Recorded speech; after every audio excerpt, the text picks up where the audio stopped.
Welcome back to the Lead Church Security YouTube channel. My name is Preston Hocker.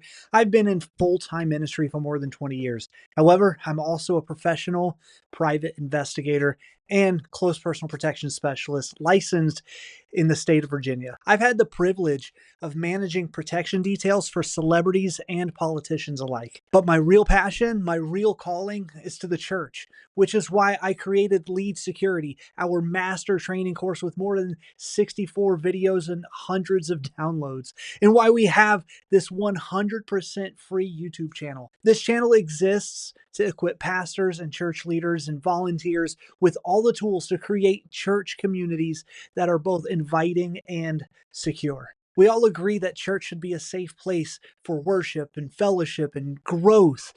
But as security-minded leaders, we need to stay alert. Yes, we need to trust Jesus, but trusting Jesus doesn't give us the right to fall asleep at the wheel. Shepherds might lead sheep to green pastures and to still waters, but they also protect their flock from predators who are looking for soft or easy targets. In today's episode, we're talking about how to recognize and how to manage suspicious individuals in the church setting without jumping to conclusions or making harmful, unnecessary assumptions.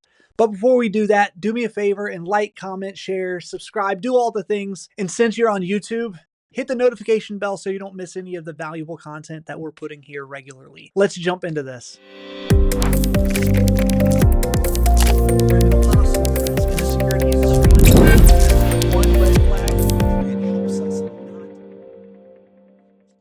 Not everyone who looks out of place is a threat, but some behaviors should raise some red flags or at least some yellow ones. No two communities are going to be identical, which means I can't lay out all of the baselines for your church without being at your church. Establishing baselines, or what's normal, allows you to identify anomalies or things that don't fit. But before we go further, I want to make it clear, I want to make it crystal clear that baselines and anomalies are not excuses to turn your church into a private country club that only allows people who look and talk like you to belong. Baselines and anomalies exist to help us identify potential threats and to prevent emergencies before they ever happen. We have to keep in mind, if someone is a potential threat, they also are potentially harmless. If we're going to be the church and represent the Father, we can't abandon loving our neighbors just because that one neighbor is making us feel a little uncomfortable. Not everyone who looks out of place is a threat, but there are certain behaviors that should raise some flags, and that's what we're going to talk about. Since we're on the topic of flags, I do want to look at 3 flags that we use in the security industry to categorize situations, behaviors, or operational concerns. We've got green flags, yellow flags, and of course, red flags. Green flags indicate a person is safe and trustworthy. They are well within your guidelines. They're not breaking any rules. Yellow flags is what we're mainly going to be focusing on in this episode, and they represent cautionary signals that require further observation, some investigation, and maybe some corrective actions. Red flags are clear indicators of high risk or imminent danger. I want to add one more thing about red flags. Red flags demand immediate response, like right now. Whether that means you're de-escalating the situation, you're increasing your security measures, you're calling the police, or even you're engaging a person in a physical altercation, which is always our absolute last resort, but always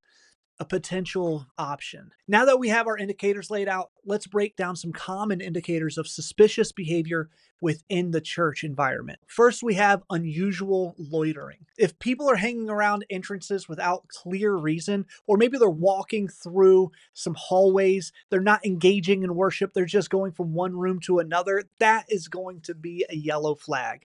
The second flag is excessive attention to personnel, like your security personnel or your security procedures. I'd even add a yellow flag if somebody is asking a bunch of questions about your online presence. Again, these yellow flags by themselves should only serve to cause us to simply investigate further. We want to get more observation on these things. They're not red flags, they're just yellow flags. Yellow flags identify things or people who could be a threat. But like I said just a couple minutes ago, if it's a potential threat, It's potentially harmless, and we have to treat that as such. Moving along, the third yellow flag will go to someone who is actively avoiding eye contact, or they might be covering their face, maybe with a hood or maybe with some sunglasses, especially while indoors. The fourth flag would be someone who is showing either a nervous or an aggressive demeanor. I'm Prison Mike. They might be sweating. They might be pacing. They might have some clenched fists. They also could be shaking their head in disapproval, but have no apparent reason why they're shaking their head. Now, the final and probably most concerning yellow flag is someone who is carrying suspicious items. That could be like a large bag, especially if it's like a duffel bag, but also could be like a backpack. Now that we know what to look for, I want to handle the question, how do we handle these situations effectively? And the first thing I want to talk about is engaging early.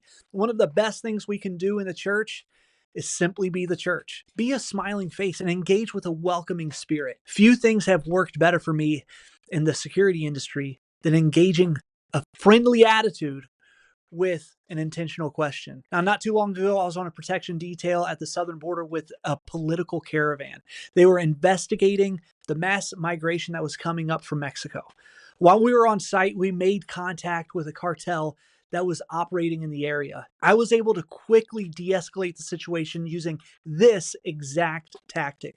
I put a smile on my face, walked over to the person who was messaging the cartel on the other side of the border, and I simply asked, "Where are you from?" The response that I got was something like, they just kind of stumbled all over their words. Using a question that couldn't be answered with yes or no disrupted the mission they had been set out to achieve, which we believed was just a scouting mission. We were able to move our principals out of the area without further complications. So how do we apply this scenario to the church?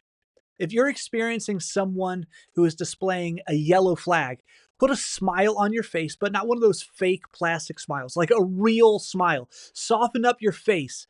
Put your hand out, offer a handshake, and ask a question like, "Have we met before?" Followed with something like, "Who did you come with?" Now, that first question works well because "have we met" doesn't cause you to admit guilt if they've been coming to your church for a couple of months and your memory just kind of failed you. And when you ask, "Who did you come with?" you're collecting data. Because if they didn't come with anyone, that could be a yellow flag all by itself, especially if they're sitting in the back of the room and exhibiting antisocial behavior.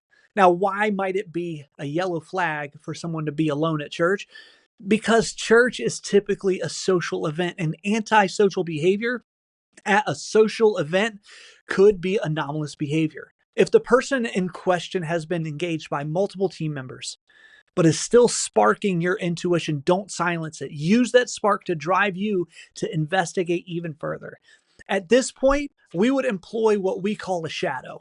Simply have a security team member casually observe them at a safe but close distance. The key here is to be natural. If the person in question is sitting next to or near a friend of yours, just go sit with your friend. Enjoy the worship service, but keep them kind of in your peripherals. If you approach someone with a smile and ask some simple questions and the person becomes aggressive, you want to use some de-escalation techniques and strategies to calm them down. Meanwhile, you're going to have some additional team members come to the vicinity, but don't have them engage. Additional team members being present can de-escalate a tense situation, but directly involving too many security team members can cause the person in question to become defensive, adding unnecessary stress and escalating the situation further. If your team is unable to de-escalate the scenario, you might need to call police for assistance. Remember, police will have two things that you are probably lacking. Number one is formal de-escalation training, and number two, authority.